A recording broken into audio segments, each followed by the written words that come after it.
Happy New Year's weekend here from Manhook Lodge. I've got this beautiful piece of beef tenderloin here, and we're going to turn it into something called beef Wellington. Beef Wellington is a dish that I roll out when I want to do something super fancy or elegant, kind of like a New Year's Eve dinner if we're having just friends over, or if we want to have a special celebratory dinner. Its origins, Wellington, some people attribute it all the way back to the Duke of Wellington. It is English in origin of sorts. It typically has duxelles, which is a French term, and it's in old French cookbooks too, so who knows where it came from. But duxelles is basically some mushrooms and onions or shallots all chopped up really fine, sauteed with a little bit of butter and some fresh herbs. I'm going to use thyme and some cognac, and then we're going to put that in, we're going to stuff it and put it all in puff pastry, and then bake it in the oven. Beef Wellington, usually, if you're really fancy, is made with the duxelles, which we're going to cook all this down, the shallots, and some foie gras, which is goose liver. Foie gras is hard to come by, it's expensive, and so I'm not going to use it. Much easier to get some prosciutto, which is completely different from foie gras, I realize that, but the prosciutto adds some saltiness and a little bit of porkiness to the whole dish and brings in some great flavor and a little bit of fat. So I'm going to use that instead of foie gras, so I'm not being super traditional, but you know, these days Wellingtons are all different kinds of things. I've had salmon Wellingtons.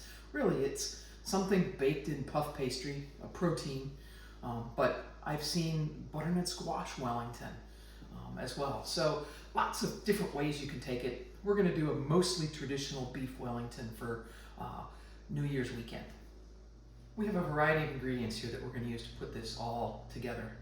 We're going to take the mushrooms and the shallots, run them through the food processor so they're really fine. We're going to saute them in the butter with a little bit of salt. We're going to finish with a little bit of cognac. We'll add the thyme to that. Then we've got the beef, which we'll season with the salt and the pepper. Brown it off in a little olive oil. We're going to take the puff pastry sheet and lay it out. We're going to lay the prosciutto in there. Rub the beef with a little bit of Dijon mustard. Wrap it all up in the puff pastry. Then brush it with a little bit of egg and finish with a little bit of flaky salt. Bake it in the oven. Here's what I've done to prep for the beef Wellington. This is the mushrooms and the shallots all run through the food processor. Really nice and fine. Still a lot of moisture in these. We're going to saute them down nice and slow, let that moisture come out of the mushroom, and then finish with the cognac and let that reduce out as well. We've got the beef. Now, I didn't talk about this before, but this is a beef tenderloin. It comes in a strip like this. You can sometimes buy the whole strip at Costco and butcher it if you want, but you can also just go to your butcher and tell them you want a 2-pound center cut tenderloin. It's not cheap, but it's perfect for this elegant meal. We've got our sheet of puff pastry.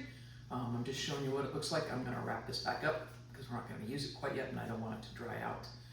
Our mustard, our beaten egg. I think we're ready to go. So let's get the mushrooms on the stove and I'll show you how to make all of that, and then we'll fill the beef and the puff pastry and put it in the oven.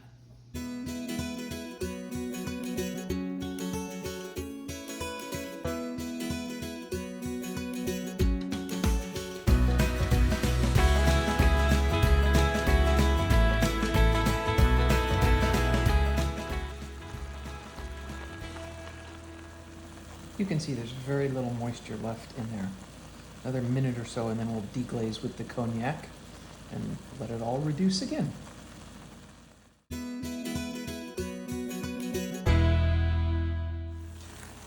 So you can see it looks almost dry, but when you let it settle, there's still some water, see, in there? Let it go till you can't see much of that at all. You want this really dry because you don't want this to be a soggy mushroom. Here you can see it's completely dry now. There's no little pockets of bubbling water.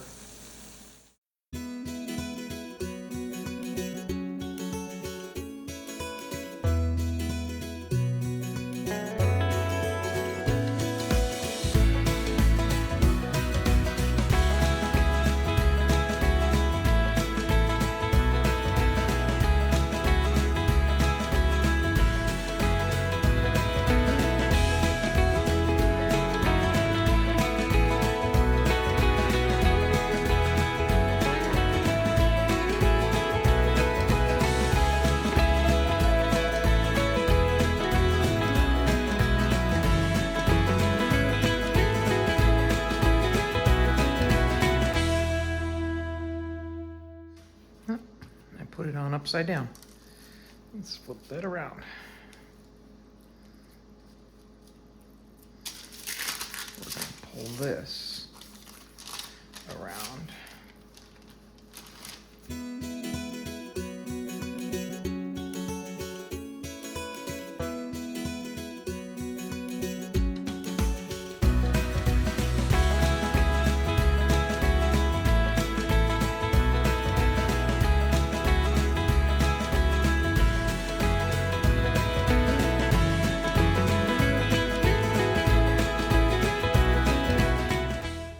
Here's our beautiful beef Wellington out of the oven. I'm going to let it rest for about 10 minutes before cutting it up into nice chunks and slicing it for dinner. One thing we didn't talk about earlier is I've got this whole thing, and it's a 2-pound beef tenderloin, which is about a half-pound per person for 4 people. I've also done it where I've done them all individually. If you've got a group of people that want, somebody likes their steak rare and somebody likes it medium well, you can actually do this and make them all individual little beef Wellingtons, and that's a lot of fun too. Our beautiful beef Wellington, here's what it looks like on the inside, perfectly medium rare. I like to serve this with a side of roasted potatoes and some roasted green beans or asparagus, but use your imagination and put whatever sides you want with it. Thanks for tuning in to Cooking at Nanook Lodge.